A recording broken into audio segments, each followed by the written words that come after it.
Good morning everyone. आज की जो क्लास में हम डिस्कस करेंगे, मैंने आपको बताया था एनालिसिस टेबल। तो हम एनालिसिस टेबल देखेंगे किस तरीके से बनती है, और वो आपके प्रोराटा अलॉटमेंट में भी काम आने वाली है।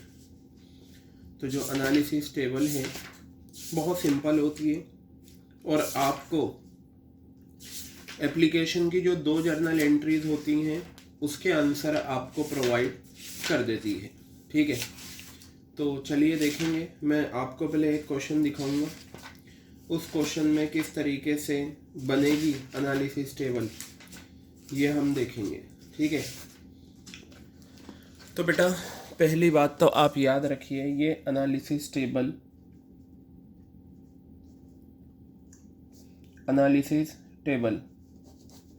ये एनालिसिस टेबल जो बनती है ये सिर्फ और सिर्फ ओवर सब्सक्रिप्शन के केस में बनती है। ठीक है, this table is prepared in case of oversubscription. This table is prepared in case of oversubscription. Clear है? दूसरा, ये टेबल आपको एप्लीकेशन की जो 2 जर्नल एंट्रीज होती हैं, bank account debit to share application, और उसके बाद वाली जो दूसरी एंट्री होती है ट्रांसफ़र करने वाली, उसका आंसर देती है। This table gives the answer of 2 journal entries of application.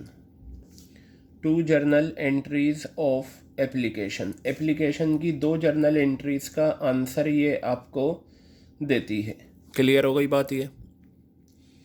चलिए एक क्वेश्चन पढ़ते हैं, फिर वहाँ से हम बनाना शुरू करेंगे कि क्या है। इसका फॉर्मेट बता देता हूँ। आप यहाँ लिखेंगे एनालिसिस टेबल। ठीक है, कॉलम बस आपको याद रखना है। पहला कॉलम होता है कैटेगरीज का। ठीक है, दूसरा होता है शेयर्स अप्लाइड, एक कॉलम होता है शेयर्स अलॉटेड,